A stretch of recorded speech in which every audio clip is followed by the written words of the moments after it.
Olá, você está no Museu Olkowski de Paulo, seja muito bem-vindo! Eu sou a Daniela e eu estou aqui para apresentar para vocês a nossa nova exposição virtual. A exposição do que aqui na Espanha nós chamamos de bodegones, que nada mais é do que a nossa natureza morta. Eu trago para vocês 3 quadros da nossa coleção com representação de flores, para comemorar que aqui nós estamos na primavera, mas também a data de hoje, que aqui é importante, que se chama Segunda-feira de Páscoa, ou Páscoa Florida. É feriado, é isso mesmo. A segunda-feira, depois do domingo de Páscoa aqui, é uma data culturalmente importante. As pessoas saem para as praças, para os parques, que estão muito floridos nessa época, e elas costumam também comer e compartilhar um doce típico daqui, que é uma espécie de bolo que se chama mona de Páscoa. É muito interessante. Então, vem comigo, eu vou contar um pouquinho a respeito da tradição da pintura da natureza morta na história da arte, mostrar brevemente essas 3 obras e também falar um pouco a respeito das parcerias que o nosso museu, a partir de agora, inicia.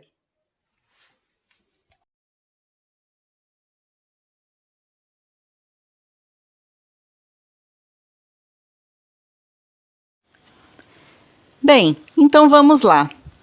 Vamos iniciar a nossa exposição de quadros de natureza morta com flores, que, como foi dito, é uma comemoração da estação da primavera, pois aqui no hemisfério norte estamos em plena primavera, apesar de que já quase entramos no verão. Na verdade, nós tínhamos planejado o lançamento desse vídeo para segunda-feira de Páscoa, dia de feriado aqui na Catalunha, também chamado de Páscoa Florida, mas tivemos inúmeros contratempos que atrasaram a postagem do vídeo neste dia. Então, e na semana seguinte, quando íamos reiniciar as atividades, tivemos o apagão e com ele alguns dias de internet funcionando bem precariamente. Pelo menos a nossa operadora aqui. Depois tivemos uma série de atividades que exigiram uma maior atenção da nossa parte. E somente agora pudemos retomar as atividades. Também naquela ocasião perdemos alguns dos nossos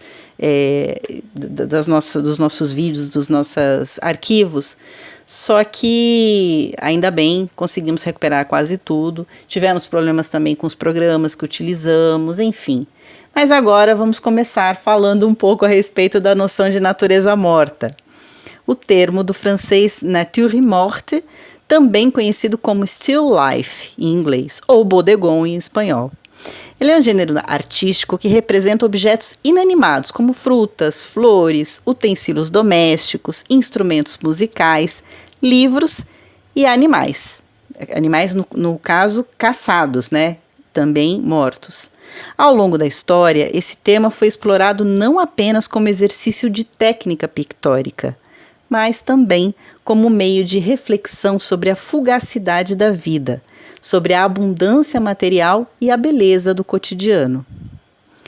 Em nossa exposição, apresentamos 3 obras da nossa coleção, de quadros de natureza morta que retratam flores. O primeiro quadro é uma obra com técnica de óleo sobre tela, com um interessante formato oval. Essa obra chegou à nossa coleção como sendo uma obra do século XIX, especificamente do ano de 1890. A montagem dessa obra é feita com uma moldura de madeira, acabamento em gesso e douração com técnica de folhas de ouro. É uma obra anônima, ela não possui nenhum tipo de assinatura. A pintura está escurecida devido à oxidação do verniz, o que é normal devido à passagem de tempo. Afinal, até o momento a nossa obra foi testemunha de 3 séculos nestes 135 anos de sua existência. Apesar disso, a obra apresenta muito bom estado de conservação, tanto no tecido da tela, nas cores das flores representadas, que permanecem vibrantes e nítidas, mesmo com o escurecimento do verniz. E sua moldura também está muito bem preservada. Há um elemento que não apresenta boa visibilidade devido à oxidação do verniz, mas que, dependendo da iluminação, podemos fazer com que se torne mais visível, que é o vaso que contém as flores. A obra, ela possui uma estética que nos remete mais ao romantismo francês da primeira metade do século XIX, apesar de pertencer ao período de 1890, em que a estética impressionista era a mais vigente.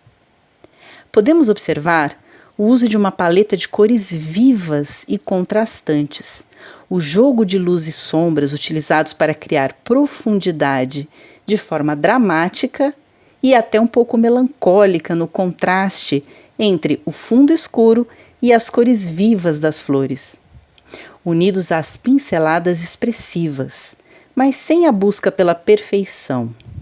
Elas são usadas para transmitir energia e impacto juntamente com as cores.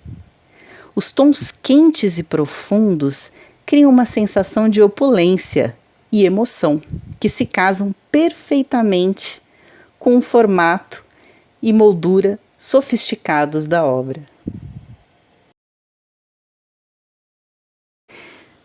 É uma obra belíssima. Os tons de azuis também são fantásticos.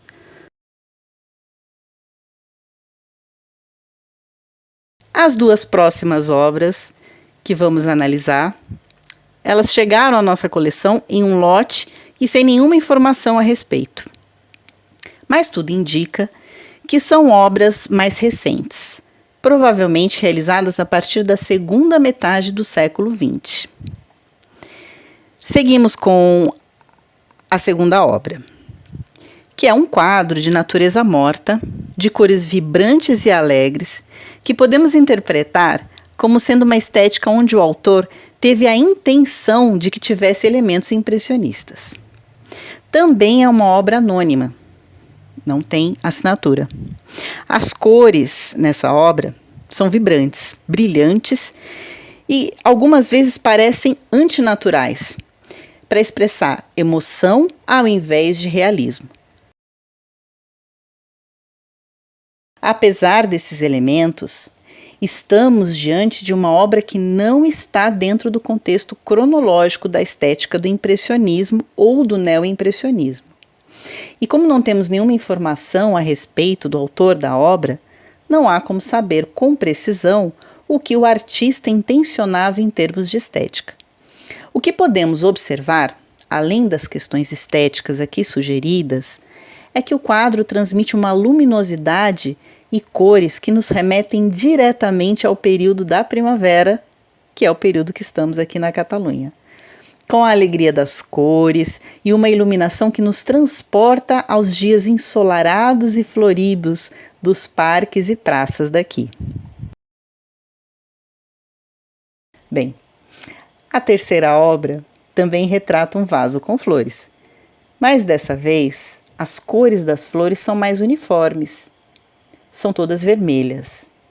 Há a presença de uma iluminação mais discreta, que não vem de forma dramática ou total, mas parece vir direcionada da parte de cima do quadro e vai se diluindo até chegar à mesa onde o vaso está posicionado. O vaso possui detalhes elegantes, como se estivesse feito de uma cerâmica pintada com uma espécie de releitura das cores típicas das cerâmicas mais tradicionais de algumas regiões da Península Ibérica, tons de azul, amarelo e branco. O ramo de flores parece uma representação de cravos vermelhos. Mas apesar da semelhança, as pinceladas também são bastante soltas e visíveis, sem contornos nítidos, o que, unido às cores mais intensas e não realistas do fundo da cena, fazem com que a estética também tenha um ar de impressionismo, mas unido à livre escolha do artista. Neste quadro, A assinatura do autor está no quadrante direito inferior do quadro, mas não encontramos nenhuma informação a respeito do artista em nossas investigações até o momento, podendo se tratar de um artista local ou pouco conhecido.